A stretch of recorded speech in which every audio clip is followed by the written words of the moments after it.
تو یہ مطلب ہوا کہ جو اسپرٹ آف ایجوکیشن ہے اس سے محروم ہونا تعلیمی پسماندگی کہلاتا ہے۔ ہمارے یہاں آج کل ڈگریاں موجود ہیں، لیکن ان ڈگریوں کی جو روح کے مطابق آپ کی استعداد اور آپ کے اندر وہ کوالٹیز ہونی چاہیے وہ نایاب ہے۔ یہ ہے تعلیمی پسماندگی۔ دین اسلام اس لیے تعلیم کو فروغ دینے کا جو سب سے بڑا فریضہ ہر مسلمان کے اوپر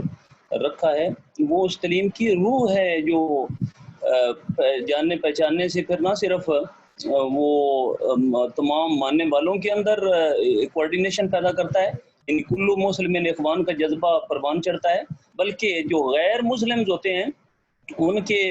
حقوق کے حوالے سے بھی دین اسلام آپ کی تعلیمی اور ذہنی استعداد کو بڑھاوا دیتا ہے۔ تو چوتھا پوائنٹ یہ ہے معاشی بدحالی۔ آج کل آپ دیکھتے ہیں کرپشن ہے اور دھوکہ دہی ہے، فراڈ، اور جو انجسٹس ہوتی ہے، سنیچ دا ادر رائٹس،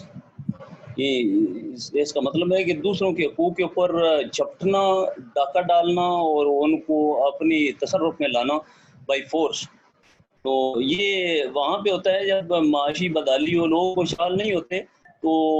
معاشی بدحالی پھر لوگوں کو کرپشن کی طرف لے آتی ہے۔ لوگوں ایک یہ رائے ہے، اس کے بارے میں دوسری رائے بھی ہے کہ کرپشن کے لیے ضروری نہیں ہے کہ معاشی بدحالی بھی ہو، ورنہ آپ کو نظر آتا ہے کہ ہمارے جو بڑی بڑی پارٹیوں کے جو عمائدین ہیں ان کو عمائدین کہنا بھی توہین ہے، بڑی بڑی پارٹیوں کے جو سرپرست اعلیٰ ہیں وہ خود کرپشن کے اندر ان کے ہاتھ اور جسم اور ان کی پورا امیج آلودہ ہے۔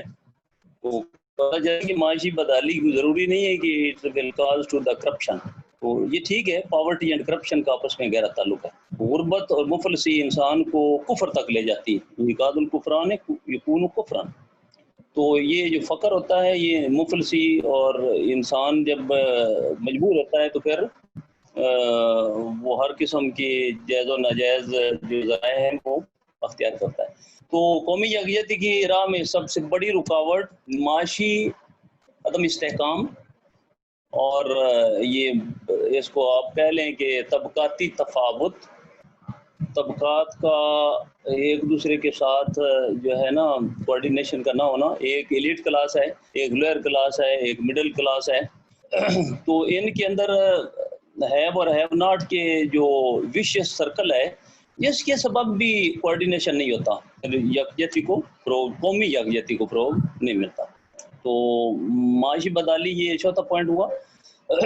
پانچواں پوائنٹ بیٹھے ہے لسانی اور نسلی امتیازات اور اختلافات، ریشل بیسس پہ کہ ہم برتر نسل ہیں، اور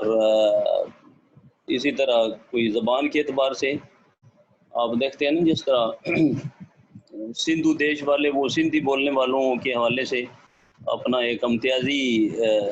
رکھتے ہیں جذبہ، وہ کہتے ہیں کہ جو نان سندھی ہے وہ ہم سے کم تر ہے، لہذا وہ اپنی پریورٹی چینج کر لیتے ہیں as compare to their own inhabitants جو سندھی لوگ ہوتے ہیں۔ اسی طرح علاقے کے حوالے سے، علاقائی اعتبار سے بھی وہ جو ہے نا اختلافات پائے جاتے ہیں۔ تو یہ تعصبات جو ہیں، یہ لسانی ہوں یا نسلی امتیازات، یہ قومی یکجہتی کی راہ میں سب سے بڑی رکاوٹ ہے۔ پھر قومیں آپس میں مل نہیں بیٹھتی، مساوات ہوگی تو قوم کے اندر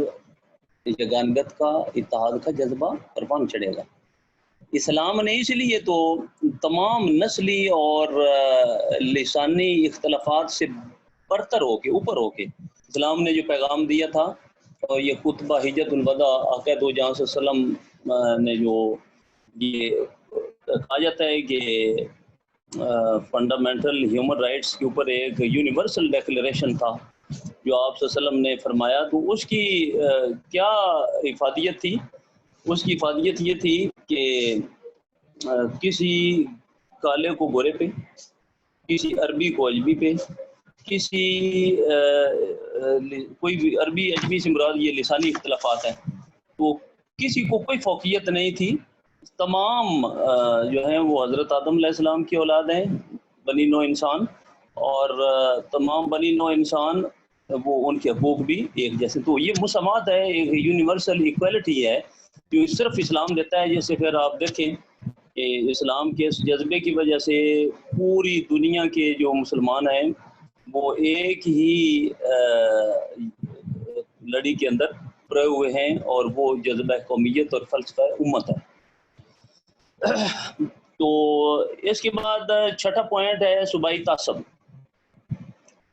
صوبائی تعصب کا تھوڑا سا میں نے پہلے بھی وہ ذکر کر دیا تھا کہ یہ پروونشل جو ازم ہے، صوبائیت کا ایک پہلو، اس سے بھی بڑا نقصان ہوا. اور جس کا آپ نے دیکھا وہ بنگلہ دیش کا علیحدہ پاکستان سے ہو جانا، اس کے اندر بھی صوبائی تعصب پایا جاتا تھا کہ انہوں نے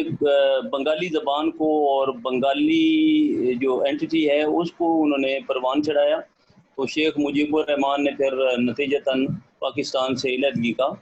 اعلان کر دیا. تو یہ قومی یکجہتی کی راہ میں سب سے بڑی رکاوٹ ایک یہ بھی ہے کہ صوبائی تعصب جو ہے نا اس کو فروغ ملے تو پھر قومی یکجہتی کو نقصان پہنچتا ہے. 7واں پوائنٹ ہے آمریت. ڈکٹیٹرشپ ہو،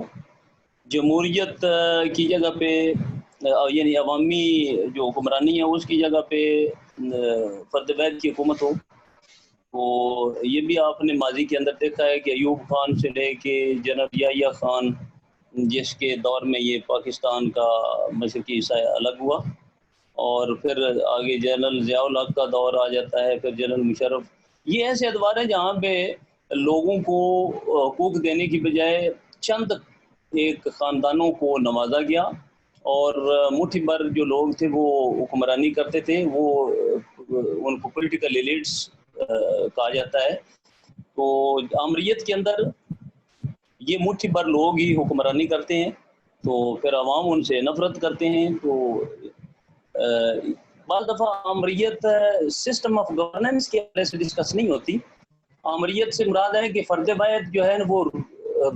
کر رہا ہو، ڈکٹیٹ کر رہا ہو، رول کر رہا ہو. فرد واحد جو ہے نا وہ ڈومیننٹ رول ہو اس کا ان دا وے آف گورننس. تو یہ آپ دو خاندانوں کو بھی دیکھیں، یعنی کہ جو خاندانی آمریت ہے، یہ مسلم لیگ این ہو یا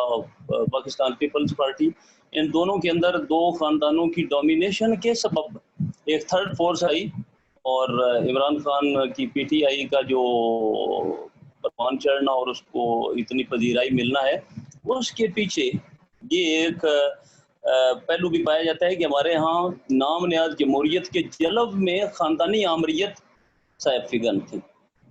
تو یہ بھی پوائنٹ ہوا. اس کے بعد 8واں پوائنٹ ہے بیٹے،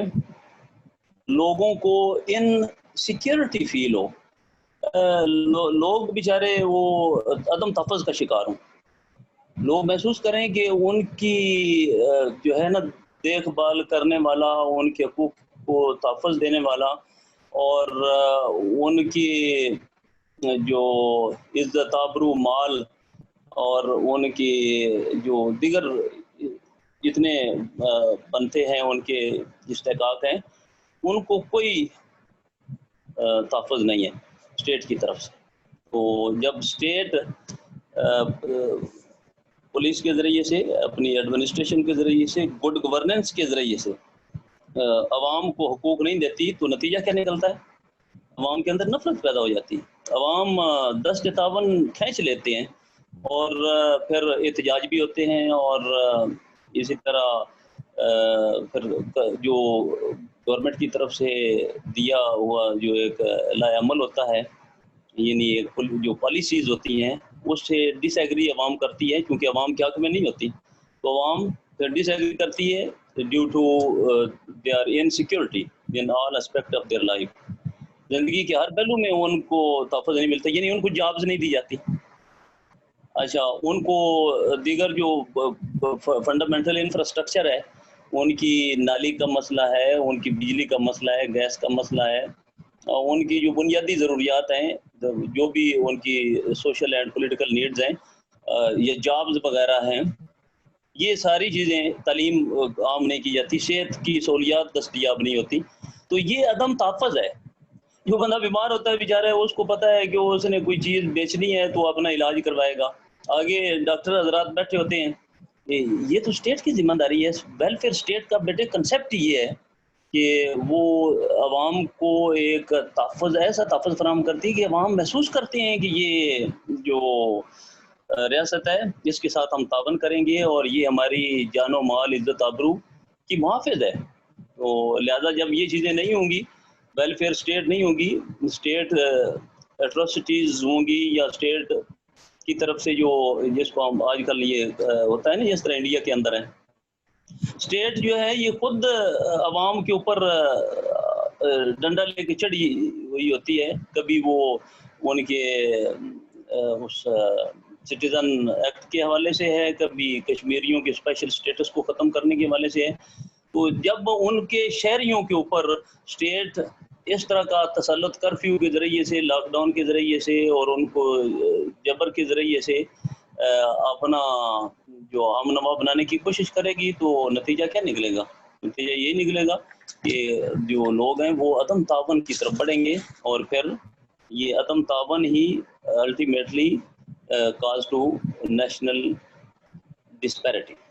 تو اس سے پھر قوم کے اندر انتشار، افراتفری، بد نظمی، اور قوم کے اندر ایک یکجہتی اور یگانگت کے جذبے کو فروغ دینے کی بجائے الٹا اس کا جو ہے قوم کے اندر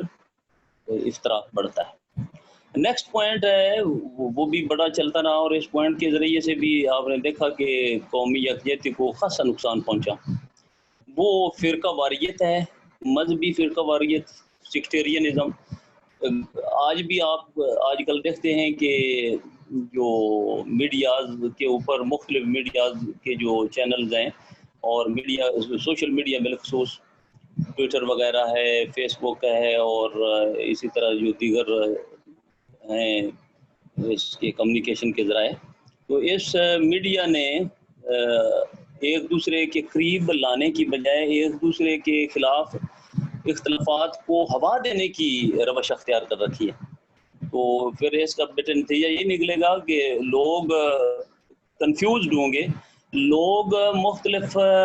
جو ہے آراء اور اوپینینز کے اندر بٹے ہوئے ہوں گے، لوگوں کے اندر ہم آہنگی نہیں ہوگی. لوگ اتحاد اور یونٹی کی طرف جانے کی بجائے لوگ ایک دوسرے کے خلاف نفرت کے جذبات کو جو ہے نا وہ ہوا دے رہے ہوں گے. تو یہ بہت بڑا زہر قتل ہے قومی یکجہتی کی راہ میں،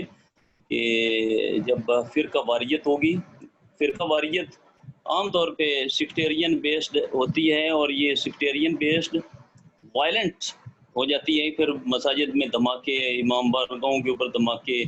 اور جگہ جگہ جو اس قسم کے جو ملیٹنٹ گروپس ہیں یہ وجود میں آ جاتے ہیں. تو اس سے قومی یکجہتی کو سخت گزران پہنچتا ہے. تو گزشتہ 2 ڈیکیڈ سے پاکستان اسی قسم کے اس فرقہ واریت کے اس خطرناک جو پوسٹ ہے اس کا شکار رہا ہے. اسی پوائنٹ ہی سے ریلیٹڈ ایک پوائنٹ بیٹے دوسرا ہے، وہ ہے کہ دہشت گردی. دہشت گردی بھی یہ فرقہ واریت کے اندر ہی سے نکلتی ہے. تو دہشت گردی سے بھی قومی یکجہتی کو سخت نقصان پہنچتا ہے. دہشت گردی کیا ہے؟ دہشت گردی یہ ہوتی ہے کہ جو ٹارگٹ کرنے والا دہشت گرد ہوتا ہے اسے لوگوں کے اندر خوف پیدا کرنا اور لوگوں کے جو ہے عدم تحفظ کا جو ہے لوگوں کو احساس دلانا کہ لوگ دے آر ناٹ سیکیورڈ، کہ لوگ جو ہے نا یہ محفوظ نہیں ہے. تو اس سے بھی جب لوگوں کے اندر یہ عدم تحفظ کا پہلو آتا ہے، یہ اوپر ڈسکس ہو چکا ہے 8واں پوائنٹ، تو یہ بھی اسی دہشت گردی ہی کی وجہ سے ہوتا ہے. تو دہشت گردی کا دیکھیے میں اینڈ پہ کنکلوڈ کروں گا، جو اسلام کا ایک نقطہ نظر ہے کہ قومی یکجہتی کو فروغ دینے میں جو سب سے بڑا، جہاں اسلام نے دیگر تمام جو ہمارے زندگی کے پہلو ہیں، تمام کنڈکٹ آف لائف ہیں، تمام ہمارے جو اسپیکٹ آف لائف ہیں، ان کے اندر رہنمائی فرمائی وہیں پہ یہ قوم کو اکٹھا کرنے، قوم کے اندر یکجہتی اور قوم کے اندر اتحاد پیدا کرنے کے لیے بھی اسلام کا رول نو ڈاؤٹ ایک ایکسکلوسیو رہا ہے، اس کو میں اینڈ پہ ڈسکس کروں گا۔ تو اس کے بعد بیٹے جو 10واں پوائنٹ ہے، یہ بنیادی حقوق کی پایمالی ہے۔ لوگوں کو حقوق نہیں ملیں گے، الٹا حقوق چھین لیے جائیں گے، تو لوگ دست تعاون کیسے بڑھائیں گے؟ تو اب آپ نے دیکھا ہے کہ جب لوگوں کو ان کے حقوق کے تحفظ کے حوالے سے یقین دہانی کروائی جائے تو لوگ سب کچھ قربان کرنے کے لیے تیار ہوتے ہیں۔ لوگوں کے اندر بیدار ہوتا ہے کہ لوگ ملت اور وطن کے لیے اپنی قربانیاں دیں، لیکن جب ان کی حقوق کی وائلیشن ہو رہی ہوتی ہے، فنڈامنٹل رائٹس ہیں ان کو ہی نہیں دیا جا رہا ہوتا ہے، انہیں نظر انداز کیا جاتا ہے، تو اس کا پھر نتیجہ بیٹے یہی نکلتا ہے کہ پھر وہ بھی اکٹھے ہونے کی بجائے اپنی ہی الگ سے جو چیز ہے، اپنی پہلے 1.5 اینٹ کی مسجد ہوتی تھی، آج کل تو 1.5 انچز کی مساجد بنانے کی کوششیں کی جا رہی ہیں۔ تو بنیادی حقوق کا تحفظ بہرحال یہ ایک عام نقطہ ہے۔ اس کے بعد جو سیکنڈ لاسٹ بیٹے پوائنٹ ہے، یہ ہے مذہبی عدم رواداری۔ مذہبی عدم رواداری سے مراد ہے کہ جو دیگر مذاہب کے لوگ ہیں ان کے حقوق کا بھی تحفظ کرنا، اور ان کی اسلامک اسٹیٹ ہے تو پاکستانی ریاست کی بنیادی ذمہ داری ہے کہ یہاں پہ تمام جو فرقے ہیں، تمام مذاہب کے لوگ ہیں، ہر قسم کے نظریاتی اختلافات رکھنے والے، ان کو تحفظ دیا جائے۔ ہاں، یہ دوسری بات ہے کہ یہاں پہ ان کی جو رواداری سے مراد یہ نہیں ہے کہ ان کو ڈومیننٹ ہونے کا موقع دیا جائے۔ ایک اسلامک اسٹیٹ کے اندر ان کے حقوق کا تحفظ تو کیا جاتا ہے، لیکن ان کو کی پوسٹ کے اوپر نہیں رکھا جاتا، تاکہ فیصلے کرتے ہوئے ایک اسلامک اسٹیٹ کے اندر، اسی طرح آپ نے دیکھا کہ پاکستان کا جو آئین ہے 73 کا آئین، اس کے اندر یہ 2 شرائط لکھی ہوئی ہیں کہ جو 2 بڑے عہدے ہیں جس میں ہیڈ آف دی اسٹیٹ ہے صدر پاکستان، اور ہیڈ آف دی گورنمنٹ جو وزیر اعظم پاکستان ہوتا ہے، اس کے لیے مسلمان ہونا اور عقیدہ ختم نبوت کا قائل ہونا ضروری ہے۔ اب تو مسلمان کی تعریف بھی یہ کر دی گئی ہے، جو عقیدہ ختم نبوت حضور سرور کونین صلی اللہ علیہ وآلہ وسلم کو آخری نبی کے طور پہ تسلیم کرتا ہے، وہی مسلمان کہلائے گا۔ تو اس اعتبار سے بھی جو مذہبی عدم رواداری ہے وہ بہت عروج پہ ہے کہ لوگ جو ہے نا وہ دیکھیں، آپ نے کوئی یہ پوائنٹس آج کل بڑا چل رہا ہے، وہ مندر بنانے کا اسلام آباد کے اندر، یا چرچ ہوتے ہیں یا دیگر جو گردوارے ہیں سکھوں کے، تو ہم نے اسلام کے اندر یہ تحفظ کا اور رواداری کا جو ہے نا سبق دیا گیا ہے کہ ہم ان کے ان حقوق کو اور ان کے ان جو دینی افکار ہیں ان کا ہم کرتے ہیں، ان کا ہم احترام کرتے ہیں اس حوالے سے کہ وہ جس کو، کیونکہ اسلام جبر کا دین نہیں ہے، اسلام تشدد اور اسلام جو ہے نا بائی فورس آگے پھیلانے کا درس نہیں دیتا۔ لا اکراہ فی الدین قد تبین الرشد من الغی۔ تو یہ تو ایک ایسا خود ہی مضبوط نظام ہے کہ اس کو بائی فورس لاگو کرنے کی حاجت ہی نہیں ہے، اس کے اندر یہ طاقت موجود ہے۔ آپ یورپ کے اندر دیکھیں تو بیٹے وہاں تو ان کی کرسچینز اور دیگر جو سیکولر فورسز ہیں وہاں پہ ڈومیننٹ رول کر رہی ہیں، اس کے باوجود ان کے مقابلے میں دین اسلام ہی فلورش کر رہا ہے، اور دین اسلام کہا جاتا ہے کہ ایک ربع صدی میں یعنی آئندہ آنے والے 25 سالوں میں یورپ کے اندر جو سب سے بڑا مذہب ہوگا وہ دین اسلام ہوگا، جس تیزی کے ساتھ اور جس شد و مد سے اس اب اس کے بعد آخری جو پوائنٹ ہے بیٹھے وہ میں بتاؤں گا، اسلامی تعلیمات سے عدم واقفیت کے سبب بھی جو رواداری ہے اس سے دوری اختیار کرنا، اور اسلام کی اس سنہری روایات کو نظر انداز کرنے سے بھی جو ہے قومی یکجہتی کو نقصان پہنچتا ہے، کہ وہ ہمارے علماء کرام مساجد میں انہوں نے مساجد کو باقاعدہ لیبلائز کیا ہوا ہے، اور دوسرے مکتبہ فکر کے اور دوسری جو فقہی اختلاف رکھنے والے لوگ ہیں، جب وہ کسی دوسری مسجد کے اندر چلے جاتے ہیں تو وہاں وہ نماز پڑھنے سے گریزاں ہوتے ہیں، حالانکہ وہ تو اللہ تعالیٰ کا گھر ہے۔ ہم نے ان مقدس جو ہمارے شعار ہیں، ان کو ہم نے اس طرح کا وہ بنا دیا ہے، ان کے اوپر ہم نے ایسی ملمگاری کر دی ہے جس کے نتیجے میں پھر اسلام کی اصل روح جو ہے، یکجہتی والا تصور، ایک مسلم والا تصور، اور اسلام کی جذبہ اخوت، انما المؤمنون اخوۃ فاصلحوا بین اخویکم واتقوا اللہ، سورہ الحجرات میں اللہ تعالیٰ نے فرمایا کہ مومن تو ہوتا ہی وہ ہے جو پھر آپس میں ان کا رشتہ اخوت میں وہ منسلک ہوتا ہے، یعنی اتنا جڑا ہوا ہے ایک دوسرے کے ساتھ، وہ جہاں کہیں بھی مسلم رہتا ہے دنیا میں، وہ ایک دوسرے سے جسٹ وید کی طرح جڑا ہوا ہے۔ لیکن ادھر آپ دیکھتے ہیں کہ پاکستان کے اندر اور کچھ ادھر مڈل ایسٹ کے کچھ ممالک میں بھی یہ سلسلہ شروع ہو گیا، یمن ہے، بحرین ہے، مراکش ہے، اور پھر آگے یہ یو اے ای ہے، کویت ہے، سعودی عربیہ ہے، ایران ہے، یہاں پہ بھی مذہبی بنیادوں پہ اختلافات کو ہوا دی جا رہی ہے، جس کی وجہ سے سیکٹیرینزم جو ہے نا، یہ اسلام کی حقیقی روح کے اوپر ڈومیننٹ ہوتا جا رہا ہے، جو سب سے بڑی قابل افسوس پہلو ہے۔ تو اللہ تعالیٰ سے ہم دعا بیٹے کرتے ہیں، اللہ تعالیٰ ہمیں دین کی حقیقی روح کو سمجھنے اور اس پہ عمل پیرا ہونے کی توفیق عطا فرمائے۔ تو آج ہم نے یہ جو 12 پوائنٹ ڈسکس کیے ہیں، اس میں ہم نے ان چیزوں کا احاطہ کرنے کی کوشش کی ہے کہ قومی یکجہتی کی راہ میں حائل رکاوٹیں کیا ہیں، جو قومی انتشار سے لے کے اسلامی تعلیمات سے عدم واقفیت تک یہ 12 پوائنٹس بنتے ہیں، اور انشاءاللہ ہم اس کی ڈیٹیل نیکسٹ کوئی کسی لیکچر میں دیں گے۔ نیکسٹ ویک ہمارا جو لیکچر ہے وہ کسی اور چیپٹر سے ہوگا، تو آپ ضرور اس میں پارٹیسپینٹس کو بیٹے یاسر پارٹیسپینٹس کو آپ شامل کریں۔ بچے چلیں یہ یوٹیوب کے اوپر آپ اس کو اپلوڈ کریں گے تو باقی بھی بچے اس کو سنیں گے، دیکھیں گے، سوالات ان کے اندر ذہن کے اندر